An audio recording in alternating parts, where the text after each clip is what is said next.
WGBH moderators Jim Braude and Marjorie Egan put both mayoral candidates on the defensive early. Right out of the gate, State Representative Marty Walsh was asked about labor union attacks, calling Boston City Councilor John Connolly a son of privilege who doesn't understand working class people. When I heard that piece went out, I was very upset about it. I immediately put out a statement to the people doing it and asked them to stop.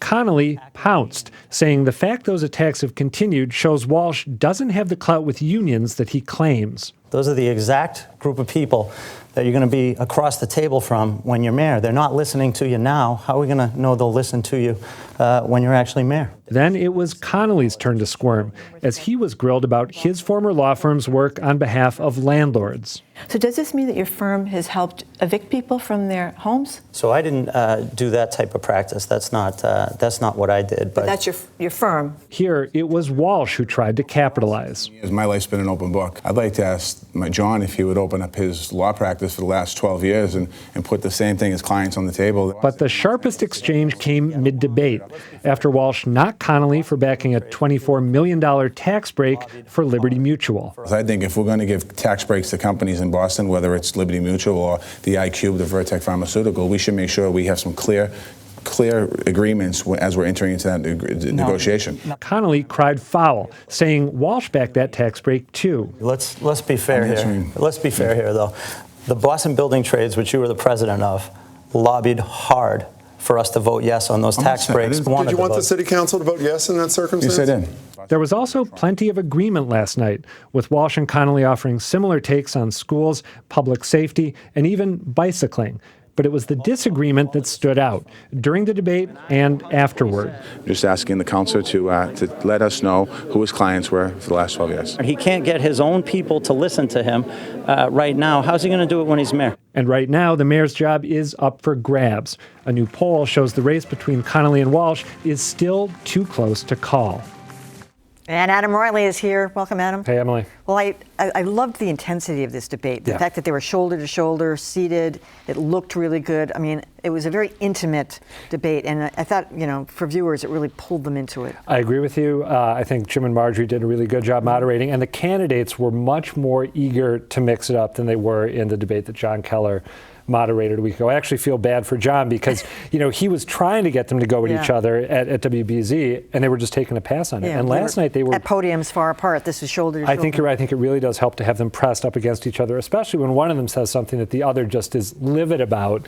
I think it's harder to restrain yourself if you're sitting right next to the person who want to say, that's a, expletive deleted. Go ahead. You mentioned this new poll out, WBUR, which shows them neck and neck, and John Connolly had been ahead, and unfortunately, it didn't look like a lot of people watched the debate last night. But if they did, what would have been the takeaway in your? I thought that it was a better debate on balance for Connolly than for Walsh. I thought that Connolly hit Walsh effectively with that line about, if you can't get your union surrogates to stop putting out these, misleading negative flyers about me, how are you going to, keep your promise to keep them in check when you're mayor? I thought that was effective. And I also thought that one of the exchanges that we highlighted in the piece, where Walsh criticized Connolly for backing this $24 million tax break for Liberty Mutual, and then was forced to admit that as head of the Boston Building Trades, he had backed the same tax break. I actually thought that was Walsh's weakest moment. It made him look to me, he's got this sort of Menino-esque, affable, everyman persona that he's been cultivating very effectively.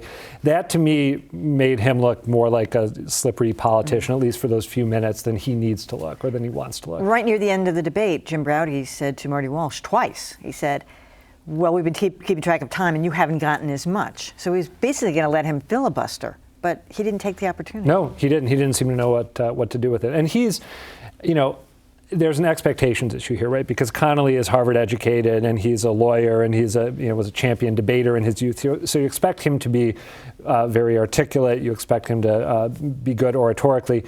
With Walsh, you don't necessarily expect that. But that being said, I was still surprised that we all have brain locks on occasion, but he seemed to have a couple. And if you're given free time and you've got points you've been hitting all campaign long, you would expect him to be better at taking advantage. And neither one seemed prepared to answer the question about if you took the bully pulpit, which is just kind of a phrase. I mean, bullying has taken on a new meaning, but what he meant was, what will you really fight for? What's your pet issue going to be? Yeah, what's your guns, pet, bikes, anything like that.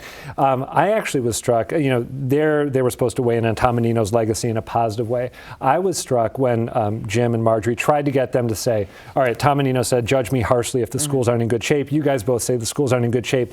Will you judge Mayor Menino harshly? And neither one of them was willing to say, yes, I'll judge the mayor harshly on that. And that blew me away. I mean, Menino's in the twilight of his career. He's about to wrap it up. I don't think they need to be afraid of him anymore, but they don't want to take the chance. No, we're not going to do that. Okay. Adam Riley, thanks so much. Thanks, Emily.